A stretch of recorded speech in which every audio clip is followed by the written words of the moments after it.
ഞങ്ങൾ അപ്ലോഡ് ചെയ്യുന്ന വീഡിയോസ് നിങ്ങളിലെത്താൻ ഈ ചാനൽ ഇന്ന് തന്നെ സബ്സ്ക്രൈബ് ചെയ്യണം. അതോടൊപ്പം ബെല്ലൈക്കൺ പ്രസ് ചെയ്യാൻ മറക്കരുത്. നടി സുകുമാരി ചേച്ചിയുടെ അവസാന നാളുകളെക്കുറിച്ച് വെളിപ്പെടുത്തി നിർമ്മാതാവും സംവിധായകനുമായ ആലപ്പി അഷ്റഫ്. പ്രിയദർശനും ലിസിയും തമ്മിലുള്ള പ്രണയകാലത്ത് ലിസിയെ കൂടുതൽ സുരക്ഷിതമായ ഒരു സ്ഥലത്ത് താമസിപ്പിക്കണമെന്നുള്ള പ്രിയന്റെ തീരുമാനമനുസരിച്ച് സുകുമാരി ചേച്ചിയുടെ വീട്ടിലാണ് താമസിപ്പിച്ചത്. പെൺമക്കളില്ലായിരുന്ന ചേച്ചി ലിസിയെ സ്വന്തം മകളെ പോലെയാണ് മനസ്സിൽ പ്രതിഷ്ഠിച്ചത്. അതിന്റെ പേരിൽ ഒത്തിരി പരാതികളും കേൾക്കേണ്ടി വന്നു. പലരും സുകുമാരി ചേച്ചിയെ അനാവശ്യമായി കുറ്റപ്പെടുത്തി. ആ കുറ്റപ്പെടുത്തിയവരെല്ലാം ഒന്നോർക്കണം, സുകുമാരി ചേച്ചി മരണക്കിടക്കയിൽ ഐസിയുവിലായിരുന്നപ്പോൾ സന്ദർശകരെ കാണാൻ ആരെയും അനുവദിച്ചിരുന്നില്ല.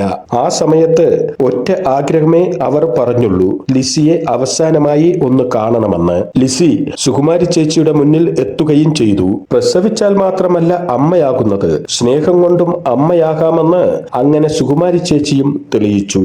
ആലപ്പി അഷ്റഫിന്റെ വാക്കുകൾ ഇങ്ങനെയാണ്: സുകുമാരി ചേച്ചി വലിയൊരു ഭക്ത കൂടെയാണ്. അപകടം നടക്കുന്ന ദിവസം ഒത്തിരി ലേറ്റായിട്ടാണ് സുകുമാരി ചേച്ചി എഴുന്നേറ്റത്. പൂജാമുറിയിൽ അമ്മയ്ക്ക് പ്രാർത്ഥിക്കാനുള്ള ഒരുക്കങ്ങൾ ചെയ്തിട്ടാണ് മകൻ സുരേഷ് പോയത്. പോളിസ്റ്റർ മാക്സിയാണ് അന്ന് ചേച്ചി ധരിച്ചിരുന്നത്. വിളക്കിൽ നിന്നും വസ്ത്രത്തിലേക്ക് തീ പിടിക്കുകയായിരുന്നു. അപ്പോൾ ചേച്ചി അതറിഞ്ഞില്ല. തീ പടർന്നു പിടിച്ച് ചൂട് തട്ടിയപ്പോഴേക്കും താമസിച്ചു പോയിരുന്നു. ആശുപത്രിയിലേക്ക് എത്തിയപ്പോഴേക്കും ചേച്ചിയുടെ നില കുറച്ച് പരിങ്ങല്ലായിരുന്നു. പെട്ടെന്ന് തന്നെ ഐസിയുവിലേക്ക് മാറ്റി. അവിടെ സുകുമാരി ചേച്ചിയെ കാണാൻ ആരെയും അനുവദിച്ചില്ല.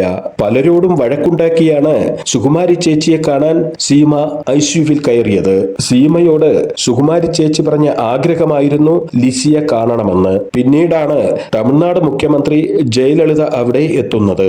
അവർ അങ്ങനെ ആരെയും കാണാൻ പോകാത്ത ആളാണ്. തമിഴ്നാട് സർക്കാരിന്റെ കൂടെ ശുപാർശയിലാണ് സുകുമാരി ചേച്ചിക്ക് പത്മശ്രീ ലഭിച്ചതും. കേരളം സുകുമാരി ചേച്ചിയെ അവഗണിച്ചിരുന്നു എന്നത് സത്യമായ കാര്യം തന്നെയാണ്, ആലപ്പി അഷ്റഫ് പറഞ്ഞു.